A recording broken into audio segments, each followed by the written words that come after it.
Good morning बच्चों, welcome to my channel Shikshawat Kapil sir. Shikshawat Kapil sir में आप सभी का स्वागत है। जो टॉपिक आज मैंने लिया है बच्चों, किसी चैप्टर में से नहीं, किसी किताब में से नहीं है, बल्कि स्टडीज़ के बारे में बताऊंगा मैं आपको कि आप कैसे अच्छे मार्क्स अबव 90 मार्क्स आप स्कोर कर सकते हैं। देखिए बच्चों, बहुत बच्चे हमारे पास आते हैं, जब बात होती है उनसे हमारी, वो कहते हैं कि सर बहुत पढ़ने के बावजूद भी हम 60-70 तक ही रुक जाते हैं, या फिर हमारे मैक्सिमम 80 लगा लीजिए, उसके ऊपर हम कभी मार्क्स नहीं ले पाते हैं। तो क्या दिक्कत है इसकी? देखिए बच्चों, इंग्लिश जो है एक लैंग्वेज पेपर है, वो जो कि हमेशा लंबे रहते हैं वो हमेशा। तो बहुत दिक्कत ये इसमें ये भी होती है कि पेपर छूट जाते हैं बच्चों के। ठीक है, तो जब तक सही स्ट्रैटेजी आप अप्लाई नहीं करेंगे इसके साथ, तो आपका पेपर छूटेगा, या फिर आपको अगर सही स्ट्रैटेजी के साथ पेपर नहीं करेंगे तो आपको दिक्कतें हमेशा आएगी। ठीक है, तो आज मैं आपसे कुछ स्ट्रैटेजीज आपसे डिस्कस करने वाला हूँ इसके बारे में कि कैसे आप 90 मार्क्स तक पेपर को लेके जा सकते हैं अपने मार्क्स को एग्जाम्स के अंदर। ठीक है, तो सबसे पहले बच्चों हम बात करेंगे सीक्वेंस की, कि सबसे पहले हमें कौन सा करना चाहिए, उसके बाद कौन सा करना चाहिए, और उसके बाद कौन सा करना चाहिए। सबसे पहले सीक्वेंस में आता है हमारा रीडिंग पार्ट, हमें वही अटेम्प्ट करना है पहले। इसका रीज़न क्या है बच्चों की, क्योंकि this is the most time consuming जो एरिया हमारा, वो ए पार्ट ही होता है, इसमें बहुत टाइम खर्च होता है हमारा। ठीक है, तो अगर हम इसको नहीं करेंगे पहले, तो एंड में एक प्रेशर बना रहता है हमेशा कि हमने वो पढ़ना है वो पढ़ना है, और टाइम जब कम रह जाता है तो वो करना इम्पॉसिबल हो जाता है। ठीक है, तो सबसे पहले आपको वही करना है, जो ये पार्ट है हमारा रीडिंग का। इसमें कैसे करना है आपको, इसके बारे में बताऊंगा अभी बाद में वीडियो के। उसके बाद आप करेंगे राइटिंग पार्ट के ऊपर। राइटिंग पार्ट जो होता है हमारा, हम सेकंड पे करेंगे इसमें, क्योंकि इसका रीज़न लास्ट में ना करने का ये होता है राइटिंग का, इसमें हमें बहुत सारा सोचना पड़ता है कंटेंट के बारे में, इनोवेशन बहुत ज़्यादा होती है इसमें। ठीक है, तो उसके लिए हमें वी नीड सम टाइम। तो अगर हम छोड़ देंगे एंड के लिए इसको, तो वहाँ पे हमें दिक्कत हो सकती है, क्योंकि कंटेंट के बारे में सोचना, क्योंकि सिचुएशन जो होती है बच्चों इसमें, वो हमेशा नई रहती हैं। हो सकता है आपने उस फॉर्मेट को प्रैक्टिस कर लिया हो, लेकिन जो सिचुएशन होती है वो नहीं आ सकती है। मैं एग्जांपल देता हूँ इसको। Let's suppose letter to editor में आपने जो प्रैक्टिस की है, वो आपने बैड कंडीशंस ऑफ रोड की प्रैक्टिस की है। जो पेपर में आपके आ जाता है कि वुमेन ईव टीजिंग। ठीक है, तो जो कंटेंट होगा वो डिफरेंट होगा आपका, तो उसको सोचने में कई बार टाइम किल होता है, तो इसलिए हम एंड में ना करके इसको सेकंड पार्ट बीच में करेंगे। एंड में जो बचा हमारा लिटरेचर वाला वो करेंगे। इसको एंड में क्यों करते हैं बताता हूँ आपको, क्योंकि देखिए इस पार्ट से आप बहुत ज़्यादा ऑलरेडी एक्सपोज होते हैं। आपके प्री बोर्ड्स के अंदर आपके जो पहले टर्म्स के एग्जाम्स होते हैं, उसमें आप इस पार्ट को बहुत करते हुए आते हैं पहले ही। तो आपको जितनी स्टोरीज होती हैं, पोम्स होती हैं, उनकी स्टोरी लाइन पता होती है, उनकी कहानी पता होती है, कहीं ना कहीं आपको पता होता है। हो सकता है कि वो जो क्वेश्चन वहाँ पे आए हैं वो पहले ना आपने किए ना हो, लेकिन स्टोरी हमेशा आपको कहीं ना कहीं पता ही होती है। तो आपको इसको करने के लिए पार्ट को बहुत सोचना नहीं पड़ता आपको, तो इसलिए बहुत लेस टाइम कंज्यूमिंग होता है ये। तो इसलिए इसको आपको एंड में करना चाहिए। अब बच्चों मैं बताऊंगा आपको कि how to nail the sections, कि आपको कैसे सेक्शंस को अच्छे मार्क्स लेके आने हैं। जो पहला सेक्शन होता है आपका, वो होता है रीडिंग सेक्शन। ठीक है, ये 20 मार्क्स का होता है। इसमें बच्चों 20 में से 20 मार्क्स आप एक कन्फर्म्ड आ सकते हैं, कन्फर्म्ड लिख के दे सकता हूँ। कैसे? क्योंकि इसमें जो भी आंसर्स होंगे वो आपके ऊपर पैराग्राफ के अंदर ही होंगे, बाहर से आपको कुछ नहीं सोचना है इसके लिए। ठीक है, जो आंसर्स आपके अंदर ही हैं, बहुत सारे बच्चे इसमें काफ़ी अच्छा स्कोर करते भी हैं फर्स्ट पार्ट के अंदर। ठीक है, अब स्ट्रैटेजी क्या रहती है इसको नेल करने के लिए, कि सबसे पहले आपने पैराग्राफ नहीं पढ़ना है, पैरा नहीं पढ़ना है आपको। सबसे पहले आपको क्वेश्चंस पढ़ने हैं इसके नीचे जो दिए गए होते हैं। क्वेश्चंस पढ़ने के बाद आप पैरा के ऊपर आएंगे। इसका रीज़न क्या है ऐसा करने के लिए, क्योंकि जब क्वेश्चंस पढ़ते हैं ना आप, तो कहीं ना कहीं आपको सीधा आंसर मिलने शुरू हो जाते हैं पहले रीडिंग के अंदर ही। तो फर्स्ट रीडिंग के अंदर ही बच्चों 60-70% आंसर जो है आपको मिलने शुरू हो जाएंगे। जो बच भी लेट्स सपोज कोई बहुत डीप इन्फॉर्मेशन जो नहीं पकड़ में आई आपको, उसके बाद दोबारा जाइए। लेकिन सेकंड टाइम अगर आप जब जाएंगे, तो आपका एक फ़ायदा ये होता है कि आपको पता होता है कि किस तरह की इन्फॉर्मेशन किस क्वेश्चन के अंदर दी गई होती है। एग्जाम्पल दे रहा हूँ मैं आपको। लेट्स सपोज जो पैराग्राफ है वो आपका इनोवेशंस के बारे में है।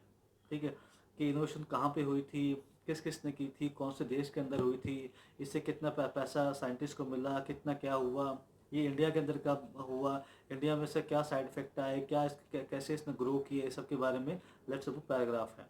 जो क्वेश्चन पहले रीडिंग में आपके नहीं निकले हैं, लेट्स सपोज उसमें लिखा गया कि ये शुरुआत कहाँ से हुई, तो शुरुआत में कहीं ना कहीं आपको पता होगी पहले पैराग्राफ में इंट्रोडक्शन होता है हर चीज़ के बारे में। तो शुरुआत कहाँ से हुई इसके बारे में आपको पहला पैरा में ही दिया गया हुआ, तो सीधा आप वहाँ पे जाएंगे और इसकी इन्फॉर्मेशन को निकाल लेंगे। तो सेकंड टाइम में जब इन्फो निकालना काफ़ी आसान होता है कि सीधा आप इन्फॉर्मेशन के पैराग्राफ के आसपास ही उसको सर्च कर सकते हैं। ठीक है, तो इसको इस तरीके से आप जो क्वेश्चंस होते हैं, पहला जो पार्ट है उसमें पूरे पूरे मार्क्स अचीव कर सकते हैं। बस जो पैराग्राफ है उसको ध्यान से पढ़िए और थोड़े कॉन्शियस रहिए। ठीक है, सेकंड पार्ट पे आते हैं। अब सेकंड पार्ट जो होता है हमारा वो होता है राइटिंग का। राइटिंग में बच्चों जैसे मैंने बताया आपको कि आपको बहुत कंटेंट के बारे में सोचना पड़ेगा। ठीक है, कंटेंट फॉर्मेट क्या हो सकता है, आपने प्रैक्टिस कर ली हो, लेकिन कंटेंट तो आपको नया बनाना पड़ेगा, काफ़ी हद तक यही होता है। तो इसमें टाइम सेविंग क्या होती है, टाइम सेव आप ऐसे कर सकते हैं कि आपकी जो ओपनिंग लाइंस और जो एंडिंग लाइंस होती हैं उसके बारे में आप हमेशा सोच कर जाएं, हमेशा उसको रट कर जाएं। एग्जाम्पल दे रहा हूँ मैं आपको इसका भी। लेट सपोज आपको प्रैक्टिस में आपने किया लेटर टू एडिटर, आपके एग्जाम के अंदर आ गया। ठीक है, अब लेटर टू एडिटर की जो ओपनिंग लाइन्स हैं वो फिक्स है, उनको आप फिक्स की तरह आपको आपको रटना है उनको, वैसे तभी जाना है। लाइन्स क्या हो ओपनिंग पैराग्राफ में, by the column of a steam newspaper I would like to withdraw the attention of the concern authority towards, towards के बाद जो भी आपका इशू है, बैड कंडीशन ऑफ रोड है या ईव टीजिंग है या बैड कंडीशन ऑफ कैमराज हैं, वो यहाँ पे आ जाता है। तो इन जो लाइंस, जो ओपनिंग लाइंस है आपको इनको आपको रट के जाना है बिल्कुल। अगर इनको सोचेंगे आप तो बहुत बच्चे जो होते हैं वो ओपनिंग करने में और एंडिंग करने में ये तो गलती बहुत करते हैं और सोचने में बहुत टाइम वेस्ट होता है। तो अगर आप सोचेंगे कम, वहाँ पे कंटेंट के बारे में सोचना पड़ेगा ऑब्वियसली, अगर आपने प्रैक्टिस नहीं की उसके बारे में, लेकिन ओपनिंग और एंडिंग आपकी ऐसे हो सकती है। इसी टॉपिक की अगर हम एंडिंग की बात करें तो हम ऐसे कर सकते हैं, if you publish this article into your newspaper the concern authority will see the gravity of this issue and required measures will be taken soon. ये आपकी एंडिंग हो गई। तो अगर आपकी ओपनिंग लाइन्स 3-4, आपकी एंडिंग लाइन 3-4 अगर आपकी परफेक्ट हैं, रटी हुई हैं, बिल्कुल प्रैक्टिस कर गए हैं, अच्छे से आप याद करके गए हैं, तो जो कंटेंट है आपका उसमें आप थोड़ा सा फ्लंग भी कर जाएं तो कोई ज़्यादा इशू नहीं है। कि जो एग्जामिनर होगा ना वो पहला स्टार्टिंग देखता है, स्टार्टिंग कैसी है बच्चे की, उसके कंटेंट पे इतना ज़्यादा वो आते नहीं है। फिर भी प्रैक्टिस तो हमें करनी है, फिर भी वो इतना ज़्यादा देखते नहीं है, स्पेशली बोर्ड के अंदर 10th और 12th में ऐसा रहता है, बहुत सारे पेपर उनको चेक करने होते हैं तो ऐसा रहता है। सेकंड जो टिप है आपके लिए राइटिंग के अंदर बच्चों, कि आपके जो मार्क्स है ना वो कटते हैं बहुत ज़्यादा स्पेलिंग मिस्टेक्स के अंदर, स्पेलिंग मिस्टेक्स और फॉर्मेट के अंदर। अगर आपने सही फॉर्मेट के लेटर का जो फॉर्मेट है उसको सही, सबसे पहले सेंटेंस आता है, फिर ये आता है, फिर वो आता है, जो फॉर्मेट है आपका उसको उसमें गड़बड़ नहीं कर सकते क्योंकि वो बिल्कुल चमकता है दूर से, गलत है ये। ठीक है, तो वो वहाँ पे मार्क्स कटते हैं आपके। दूसरा स्पेलिंग मिस्टेक्स में, जो भी वर्ड्स में स्पेलिंग में अगर आपको डाउट है कि सही है गलत है क्या है क्या नहीं है, तो हमेशा आप उन वर्ड्स को यूज़ मत करो, उन वर्ड्स को यूज़ करो जिनकी स्पेलिंग्स आपको अच्छे से आती हैं। ठीक है, so do not go for fancy words, only try and use the words जिसके साथ, उनकी स्पेलिंग्स के साथ आप यू फील कंफर्टेबल। ओके, ये आपका राइटिंग का है। और फॉर्मेट के बारे में बताया, फॉर्मेट को आपने ये करना है। बाकी बच्चों एक टिप और है कि अपना जो टाइम है उसको बायोफिकेट करना है आपने प्रॉपरली। ऐसा नहीं कि पहला सेक्शन को आपने 1.25 घंटा दिया, दूसरे को आपने 50 मिनट दिए, तीसरे को आपने 40 मिनट दिए, ऐसा आप नहीं कर सकते हैं। आपको इक्वल टाइम आपको बायोफिकेट करना पड़ेगा, 50-50-50 मिनट आपको करना पड़ेगा बायोफिकेट कि इतने इतने मिनट में सबको सेक्शंस को दूंगा। And try and complete your paper with in the time. 50 minute जो आपने दिए हैं उसमें कोशिश करो करने के लिए, 50 से 55 तो पे जाएगा ही। अगर 1-2 मिनट तो ज़्यादा होंगे तो 55-50 सोचेंगे तो 55 में आपका पेपर कंप्लीट होगा। इससे फ़ायदा ये भी होता है कि जब पेपर ख़त्म होता है आपका तो 15 मिनट से बच जाते हैं आपके, उसमें आपको रिवीजन देनी होती है, which is an integral part of if you want to achieve 95% marks. Revision बहुत बहुत ज़रूरी है, जो कि आपको रीचेक जो कहते हैं वो आपको करना पड़ेगा। बहुत बार बच्चों रीचेकिंग के अंदर करने से अच्छे से आपको 4 से 5 मार्क्स आपके कटने से बच जाते हैं। जो सिली मिस्टेक्स होती हैं कि लेंदी पेपर होता है लैंग्वेज का, तो सिली मिस्टेक्स होने का चांसेस काफ़ी ज़्यादा हायर होते हैं।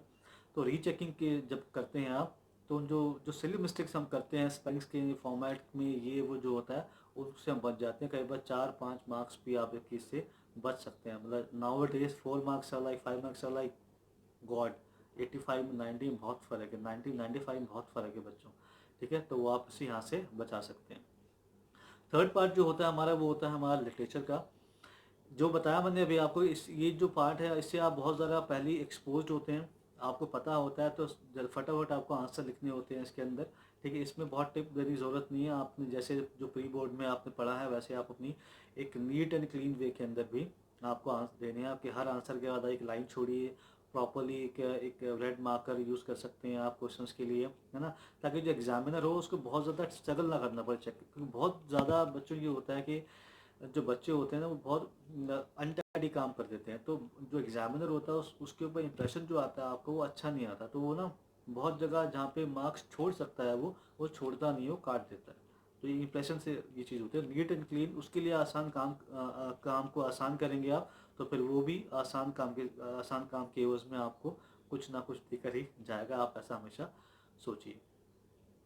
ठीक है, तो जैसे कि मैंने आपको बताया कि किस तरीके से आपको करना है। बाकी जो जो फर्स्ट सेक्शन जो हमारा था रीडिंग वाला, उसके अंदर आपको एटलीस्ट एक महीना पहले एग्ज़ाम से आपको हर रोज़ एक एटलीस्ट पैराग्राफ को आपको उसको प्रैक्टिस करनी है, चाहे वो आपका सैम्पल पेपर्स में से हो सकते हैं या फिर आपके 10 ईयर्स है वहाँ से आप ले सकते हैं, आपको करना ही है वो। देखिए फर्स्ट जो सेक्शन है आपका ए पार्ट वो प्रैक्टिस का सेशन है। अगर आप प्रैक्टिस नहीं करोगे आपसे वो टाइम पे नहीं हो पाएगा, आप उसको चूक जाएंगे।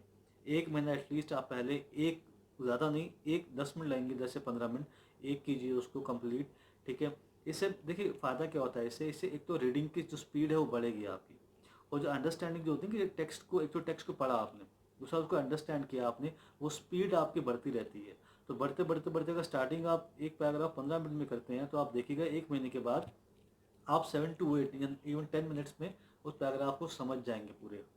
ठीक है, वो should be beneficiary for you, जो बेनिफिट आपको उसमें रहेगा हमेशा।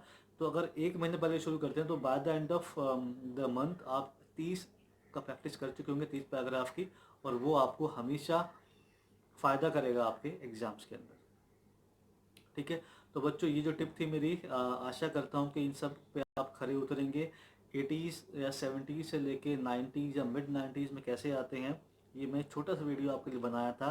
राइटिंग के लिए बच्चों मैं एक अलग से वीडियो बनाने वाला हूँ कि how to make the content very impressive, कि जो कंटेंट है हमारा वो कैसे इम्प्रेसिव बनता है, किस तरीके से हमें लिखना चाहिए उसमें।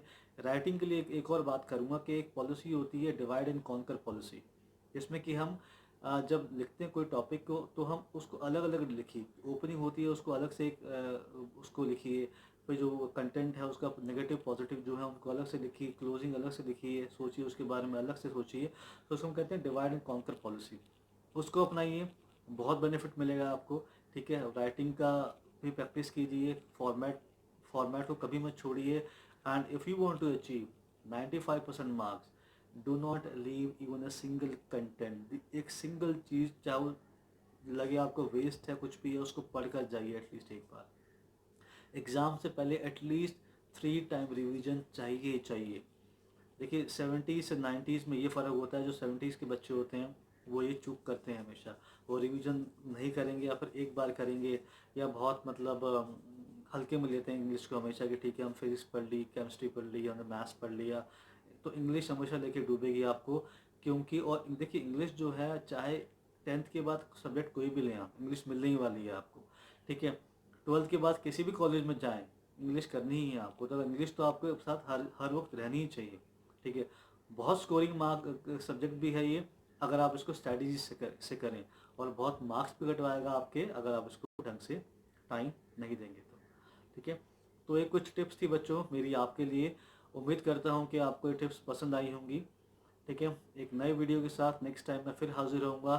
टिल देन अगेन आल से, अभी तो लॉकडाउन कुछ खुलने शुरू हो गए हैं, बट स्टिल बी सेफ। अगर कोई ज़रूरत नहीं है आपको बाहर जाने की, so do not go outside, be safe, and I'll soon come with my new video on something to help you guys. Till then please guys, one more thing, like the channel, subscribe, जो जो button है उसको please press कीजिए।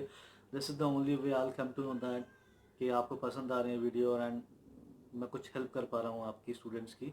This is my whole motive कि I just want to help the students, and I don't want you to waste your time because of coronavirus. Okay, so next time, till then, see you, tata, bye bye, thank you so much.